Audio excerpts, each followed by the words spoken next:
Volet 3 concernant le décodage biologique de la fibromyalgie, je vais commencer à vous détailler plus précisément le sens biologique symptôme par symptôme. Des principaux symptômes de la fibromyalgie, c'est la douleur. Des douleurs musculaires, des douleurs tendineuses, des douleurs neurologiques. Ces douleurs musculaires, tout d'abord, sont en lien avec un ressenti d'impuissance. Impuissance à lutter, impuissance à se défendre, impuissance à repousser, impuissance à se protéger, impuissance à se libérer. Et les muscles les plus souvent atteints sont effectivement ceux permettant des mouvements de protection. Les trapèzes, rentrer la tête dans les épaules, les bras qui permettent de repousser, d'éloigner, d'écarter. Et également au niveau du bas du corps, les muscles qui vont permettre de se protéger, de protéger sa zone intime ou encore de repousser loin de soi.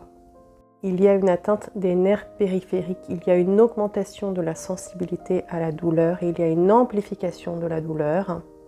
Et au niveau neurologique central, les IRM fonctionnels en particulier ont montré qu'il y a une augmentation de l'anticipation de la douleur et une augmentation de l'attention à la douleur. La personne est dans l'appréhension, dans l'anticipation du prochain coup, et une image qui peut être parlante est celle du chien battu. La personne a en mémoire un ou des traumas physiques ou psychiques intenses ou prolongés. Et donc si on reprend l'image du chien battu, vous avez peut-être déjà vu des chiens qui ont été victimes de grosses maltraitances. Ils sont recroquevillés sur eux-mêmes, la tête basse, et ils vont être dans la peur qu'on les approche, et parfois ils vont se mettre à gémir, à japper, alors même qu'on ne les a pas touchés, ou alors si on les caresse et que c'est un toucher qui est bienveillant et non douloureux, eux, ils vont se mettre à gémir parce que leur corps, en fait, porte la mémoire des coups, et c'est comme si ils restent dans ce stress. Et la fibromyalgie pourrait être considérée comme un syndrome de stress post-traumatique qui s'exprime par une souffrance dans le corps.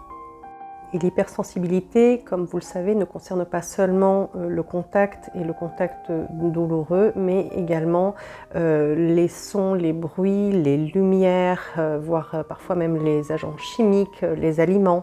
La personne est en fait en hypervigilance vis-à-vis de son environnement. Elle vit l'environnement comme une menace potentielle car elle a en mémoire d'avoir déjà été agressée, intrusée, abusée.